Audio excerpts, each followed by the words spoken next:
he basically tries to get a shorter route. So the same thing is there. I am having one online session going on.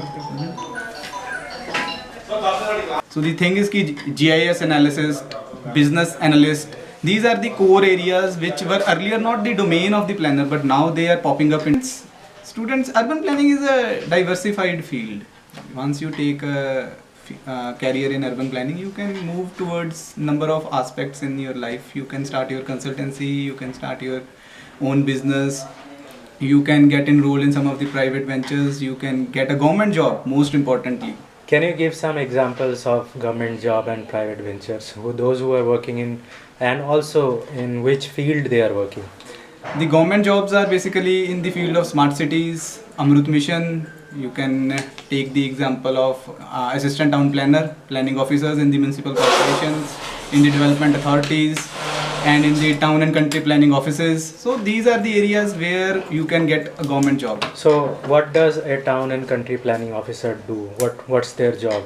The main job is to deal with the land use planning for the future perspective in the coming, you can say 10 to 15 years, how the city will grow. These are the areas which basically are the core crux of a planner. So how does land use planning decide how the city will grow? Where you will be having, let's start from what is land use planning. Land use planning is something that you divide the city areas, the open area which are there on the outer sides of the city, that these will be the residential area, this will be the commercial area, this will be the industrial area. So you decide the areas that okay, here residential colonies will be there, here industrial units will be there, here some of the malls and cultures will be there. Okay, on what basis planners decide that this will be the residential area or this will be the commercial area?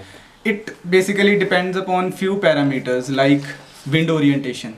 The main parameter for deciding an industrial zone is the wind orientation, that from which part to which part the wind or wind velocity is basically flowing. So you have to decide the industrial growth of the town in such a way that the pollutants from the industrial unit should not come to the city. And what about the commercial and residential? Do they have there? The commercial basically is defined by the number of, you can say, the outer fringes of the city where you can see most of the highways coincides. Those are the areas where people want to live outside the city peripheral limits. The open spaces they want to enjoy, they want to get a good clear environment.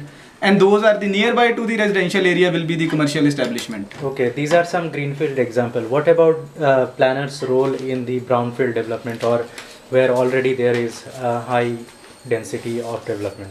For the brownfield development, the planners basically deals with the, you can say, FAR, the floor area ratio, to decide okay, the density of this particular area is maximum. So we basically tries to give the solution in those lights only, that to remove the congestion on the streets we can allow a pedestrian friendly zone in those areas. So these are the few cases.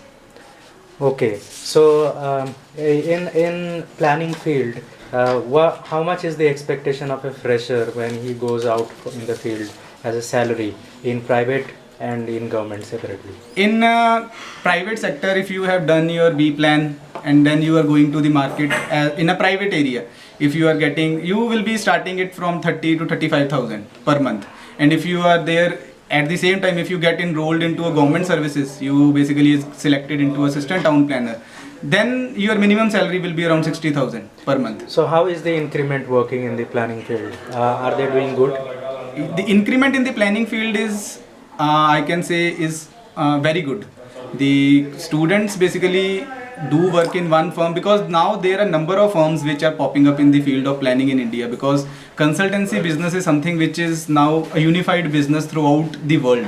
So it's not a thing that okay, you are getting a job in India so you will be working in India only. You can move into the outer world also. Is there any other field where planners do work other than the planning of cities?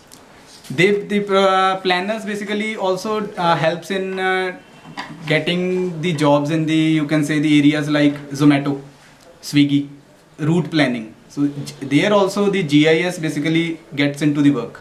So the thing is ki GIS analysis, business analyst, these are the core areas which were earlier not the domain of the planner, but now they are popping up into a new So area. how does GIS help in Zomato route planning? The thing is ki GIS is basically your special tool for defining which will be the shorter route into your area. So a planner basically deals with the latitude and longitudes, and while digitizing it on the sheet, he basically tries to get a shorter route. So the same thing is there. I am having one online session going on.